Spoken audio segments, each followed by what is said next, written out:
Modern science owes its origin directly to the Quran. Now, this is a bold claim, and a claim like this requires evidence. In the first episode, we talked about how the scientific revolution of Europe was just a product of the golden age of Islam. Or in the words of the French anthropologist Robert Briffault, the Renaissance of Europe did not take place in the 15th century. Rather, it began when Europe learned from the culture of the Arabs. The cradle of European awakening is not Italy, it is Muslim Spain. Okay, let's review what we have learned so far. The scientific revolution, the fruits of which we enjoy till today, grew out of Europe all of a sudden in the 16th century. Wrong, ridiculously wrong. Okay, correction. The European Enlightenment owes its origin and methodology to Greek knowledge. Wrong again. When you compare the methodology of the ancient Greeks with modern science, they are diametrically opposed. And when you say Greek knowledge, then all what Europe got were just Latin translations of Muslim opinions on Greek philosophy. So all they were reading all along were just Muslim works.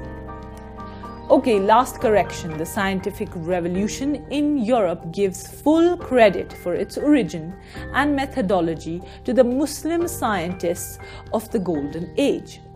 Well, you're close, but the question that begs for an answer is that how does an unlettered desert civilization, that of the Arabs, they're Bedouins, they're camel herders, they are superstitious fire worshippers of the fallen Persian Empire, how do people like that usher in the world's first global scientific revolution? What happened in a matter of a few hundred years that took them from shepherding camels to organizing ancient knowledge from the Greeks, the Indians, the Chinese, correcting giants of philosophy, algebra like Ptolemy, Aristotle, Galen, and formulating completely new disciplines of algebra, trigonometry, and theoretical astronomy. Keep in mind, this is the first time in history that astrology and astronomy are segregated.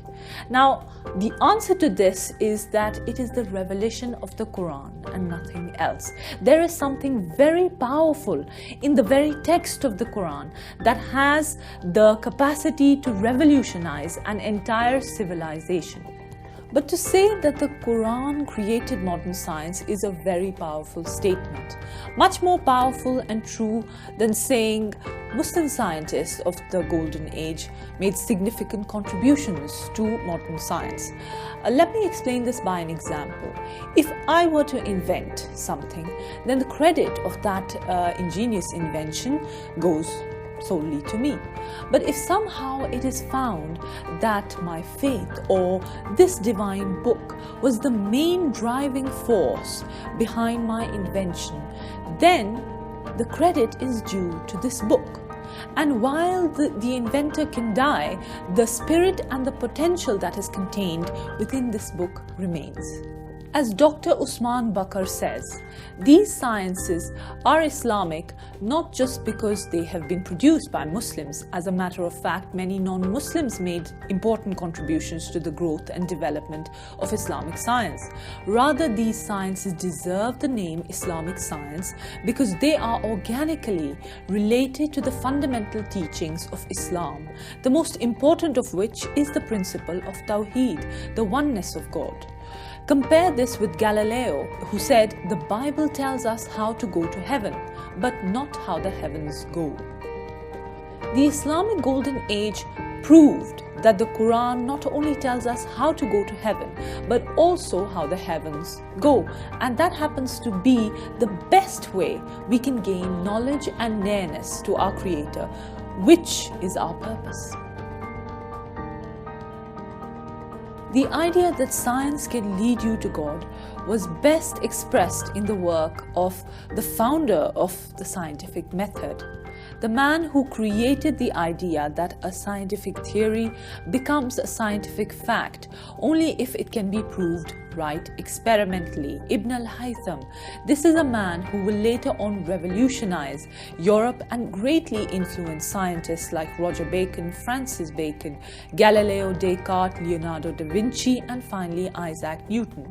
But the question is, how and why would Ibn al-Haytham come up with the scientific method, taking philosophy and theories and turning them into science that has built our entire modern world?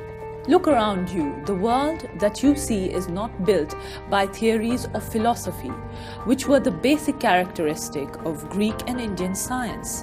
Rather, it is experimental science that has unleashed the power of technology, which was a product of Islamic science. But how? The answer is that Ibn al-Haytham believed in the concept of al-hatmiyat al-ilmiyat, scientific determinism, which is a concept whereby the natural phenomena that we see around us exhibit a harmonious regulation or laws, what we call laws of nature. Do you know what this is called in the Quran? In the Quran, this is called Sunnatullah. This is the nature of Allah, the habit of Allah. Nature in the Quran is considered the habit of Allah, or the place where He manifests His attributes. Ibn al-Haytham, for example, says the blinking of the eye when a dust particle enters it is Sunnatullah, and he recognizes that this particular Quranic concept would allow a person to conduct experiments repeatedly, hence revealing the truth that the scientist seeks, the realization of this quality of nature, that it has truth embedded in it, which is another Quranic notion, and that repeated observation and experimentation can reveal the underlying truth, is truly the beginning of the scientific age, born out from the very text of the Quran.